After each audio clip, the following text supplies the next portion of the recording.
Over the past 2 years, Karen Read has repeatedly told her story, including on national TV. Now she says she'd like the chance to tell it to the jury. I'd like to fill in some holes and correct some lies. And Karen Read says she'd like to do so from the witness stand at her second-degree murder trial for the death of her boyfriend, John O'Keefe. Read says her lawyers have yet to decide if she will testify. You're lobbying, though, for your chance to testify? I'm an outspoken person, and I've never not been able to speak up for myself and my defense, except when it matters the most. I've got to rely on them and their expertise, and I'll defer to the attorneys. Read's comments came after a series of hearings without the jury present. The judge wanted to vet 3 experts the defense wants to call. One is a retired doctor who reviewed pictures of O'Keefe's arm injuries. Well, they are consistent with a large dog attack. That would support the defense theory that O'Keefe was killed by someone else.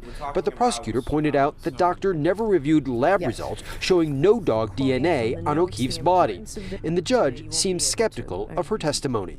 She struggled with to what degree of certainty she held an opinion. She struggled to what she viewed. The defense also wants 2 crash reconstructionists to testify that O'Keefe's injuries don't match with being hit by a car.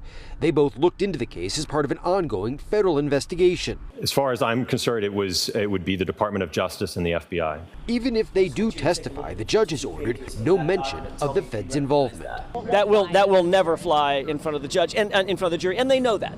The judge has not yet decided if those 3 defense witnesses will take the stand. Testimony resumes on Thursday, and the prosecution may finish presenting its case by the end of the week. In Dedham, David Bieniek, WCVB News Center 5.